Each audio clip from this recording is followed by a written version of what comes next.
Hello friends, स्वागत है आपका हमारे यूट्यूब चैनल में। बिहार एसटीईटी की वीडियो के रिगार्डिंग आज हम लोग इस मुद्दे पे बात करेंगे। कई लोगों का कमेंट्स है कि 60 70 या बिलो 80 वाले जो भी लोग हैं, जिन लोगों का मार्क्स बिलो 80 है, उन लोगों के मार्क्स में कितना बढ़ोतरी होगा। एक्चुअली यह नॉर्मलाइजेशन का प्रोसेस जो है, उस नॉर्मलाइजेशन के प्रोसेस को अभी तक काफ़ी लोगों ने नहीं समझ पाया है।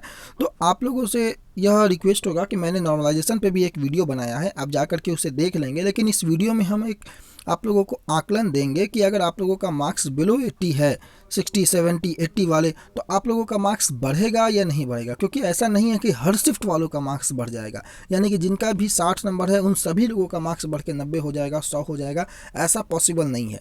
तो आज हम इस वीडियो में बात करेंगे कि वैसे कौन से लोग हैं जिनके मार्क्स बढ़ने की संभावनाएं कम है, और वैसे कैसे लोग हैं जो जिनके शिफ्ट का मार्क्स बढ़ने का संभावना ज़्यादा है। दूसरा प्रश्न आता है कि क्या हम मेरिट लिस्ट में आ पाएंगे। जो लोगों का मार्क्स कम है उन लोगों के मन में ये काफ़ी अधिक प्रश्न जो है वो घर किए हुए है कि मेरा मार्क्स तो कम है, तो भी क्या नॉर्मलाइजेशन के बाद भी उन्हें एक उम्मीद है, तो वो के मेरिट लिस्ट में आ पाएंगे। उन लोगों का भी मैं जवाब देने का इस वीडियो में प्रयत्न करूंगा। साथ ही साथ एक बहुत ही ज़्यादा पूछा जाने वाला प्रश्न है कि अगर नॉर्मलाइजेशन है तो जिन लोगों का मार्क्स 100 या 100 से ज़्यादा है, तो क्या उनका मार्क्स घट जाएगा। और तीसरी बात कि डायरेक्ट ज्वाइनिंग लेटर की जो मैंने बात लिखी है, मुझे कुछ लोगों का कमेंट्स आया कि सर जब एसटीईटी में सर्टिफिकेट का जो इशू है उसमें क्या डायरेक्ट ज्वाइनिंग लेटर मिलेगा। इन सभी मुद्दों को लेकर के मैं बात करूंगा और आपके प्रश्नों का समाधान करने का प्रयास करूंगा।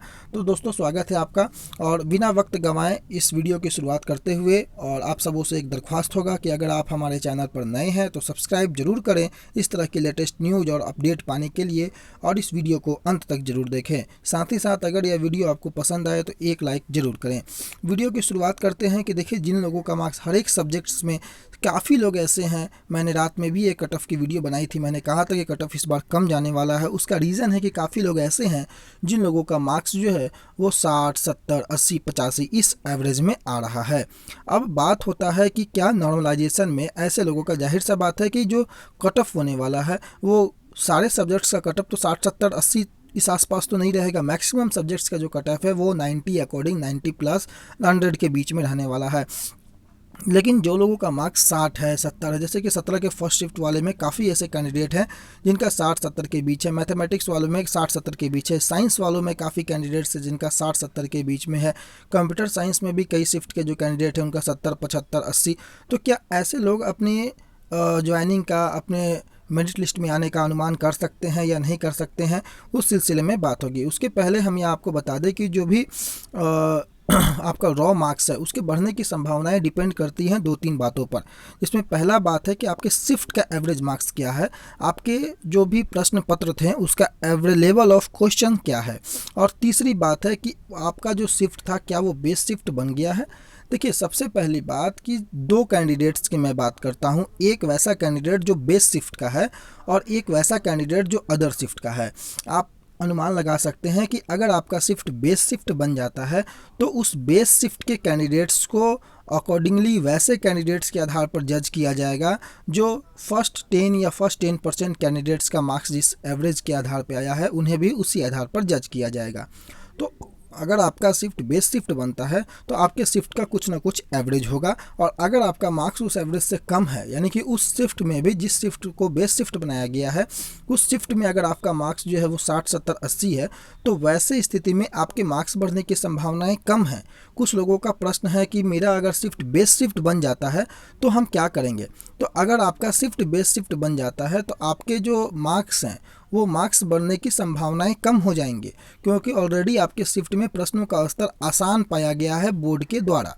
अब दूसरी बात होती है वैसे स्टूडेंट जिनका जो मार्क्स बेस शिफ्ट में नहीं है, उनका जो एग्जामिनेशन था वो एग्ज़ाम बेस शिफ्ट में ना होकर अदर शिफ्ट में था और उनका मार्क्स कम है, 60 70 80 के आसपास इस तरीके का मार्क्स है।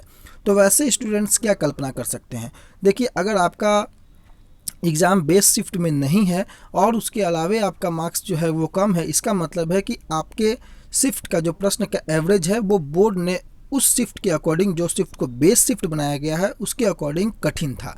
यानी कि आपको यह जज करना बोर्ड के ऊपर है कि आपके प्रश्नों का स्तर अगर इस लेवल का था तो आपने इतना मार्क्स गेन किया, और अगर आपके प्रश्नों का स्तर थोड़ा हल्का होता तो आप कितना मार्क्स प्राप्त कर पाते। तो आप सभी लोग जो लोग बेस शिफ्ट में नहीं होंगे उन लोगों का मार्क्स काफ़ी बढ़ेगा।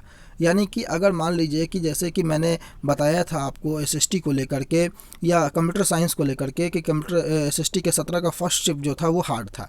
सपोज कीजिए कि अगर 17 के फर्स्ट शिफ्ट में किसी बंदे का स्कोर 60-70 आया है, ठीक है, और अगर मान लीजिए कि जो बेस शिफ्ट मान लीजिए सपोज कीजिए कोई भी 15 तारीख का कोई एक बेस शिफ्ट बन जाता है, उस शिफ्ट का एवरेज मार्क्स 100 है और इस बच्चे का एवरेज मार्क्स जो है 60-70 है, तो जाहिर सा बात है कि इनके एवरेज मार्क्स के अकॉर्डिंग इस बंदे का 17 के फर्स्ट वाले का मार्क्स बढ़ेगा।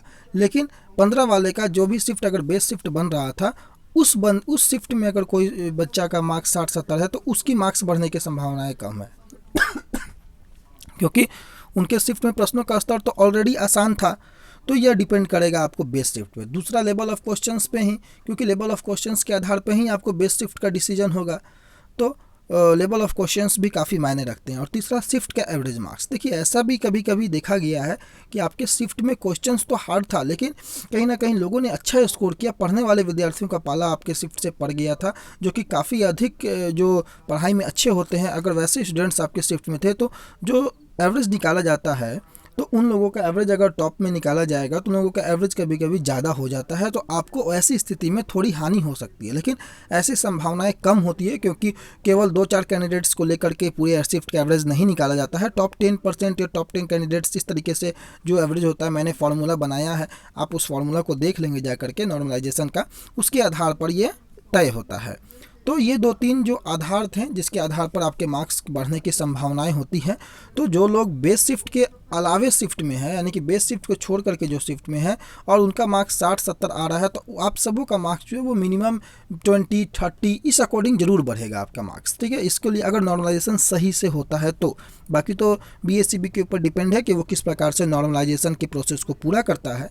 लेकिन बाकी सभी लोग जो लोग 60-70-80 हैं बेस शिफ्ट के अलावे, वो लोग बिल्कुल निश्चिंत रहेंगे कि आप सबों का मार्क्स बढ़ेगा। आप लोग पॉजिटिवली इस चीज़ को सोचेंगे।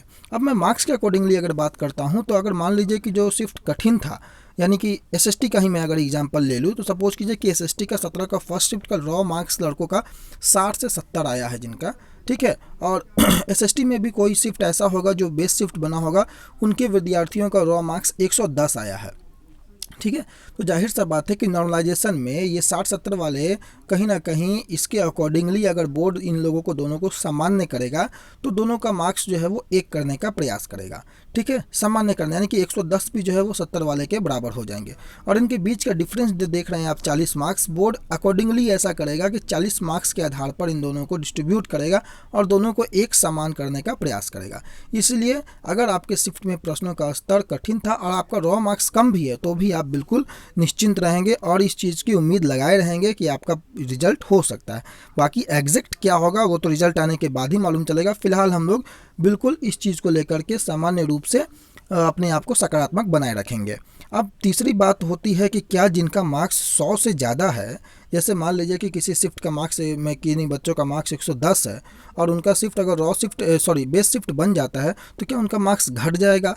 देखिए ऐसा जनरली नहीं होता है कि मार्क्स आपके ज़्यादा, कहीं कहीं घटते हैं लेकिन उतने ज़्यादा मार्क्स आपके नहीं घटते हैं जितना लोग के मन में बन रहा है। जैसे कि अगर आपका 115 मार्क्स आया हुआ है तो ऐसा नहीं कि आपका मार्क्स जो है वो 90 हो जाएगा, इस तरीके से नहीं होता है। आपके कुछ मार्क्स आगे पीछे हो सकते हैं, 2-3-4 मार्क्स, लेकिन एकदम आपका मार्क्स 115 से घट के 80 हो जाए ऐसा पॉसिबल नहीं होता है, ठीक है। तो इस चीज़ के लिए भी आप अगर फार्मूला जो मैंने बताया था उस फार्मूला में भी आप लगा करके देख लेंगे तो आपको 2-3 मार्क्स 4 मार्क्स का आपको आगे पीछे होता हुआ दिखेगा।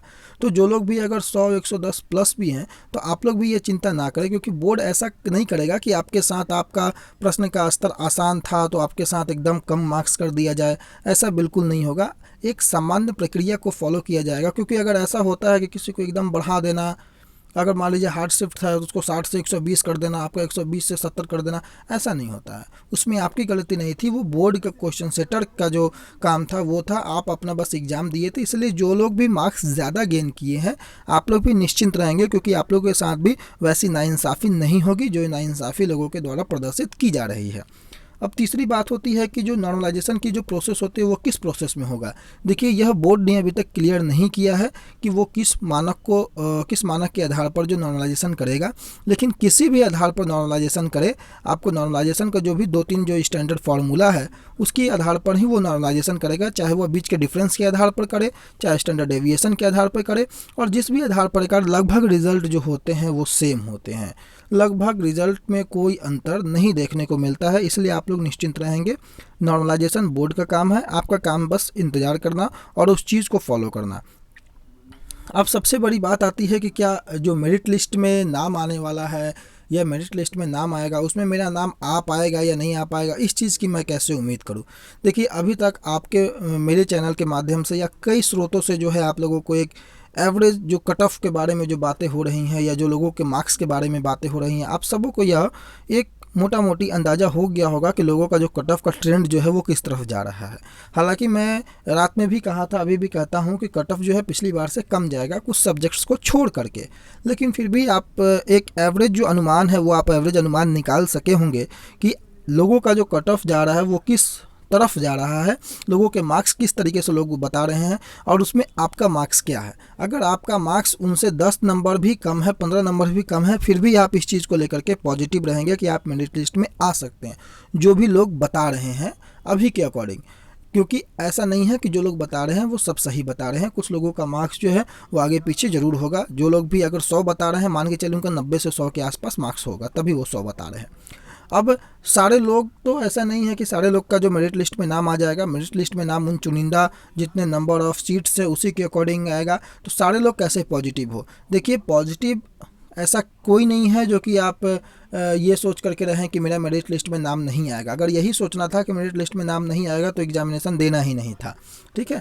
तो मेरिट लिस्ट में आप सभी लोगों का नाम आ सकता है और मैं एक वीडियो क्रिएट करूंगा जिसमें मैं यह स्पष्ट करूंगा, जो कि मैंने सर्टिफिकेट को लेकर वीडियो बनाया था। आप सबों के मन में ये प्रश्न है, बार बार प्रश्न आ रहे हैं कि सर्टिफिकेट और डायरेक्ट ज्वाइनिंग लेटर को लेकर के। मैं इस पर एक प्रश्न बनाऊँगा कि डायरेक्ट ज्वाइनिंग लेटर मिलेगा या सर्टिफिकेट मिलेगा। आपका एक विद्यार्थी का मैंने कमेंट्स देखा था जिनके माध्यम से कहा था कि नहीं, इस बार जो है वो डायरेक्ट ज्वाइनिंग लेटर मिलेगा।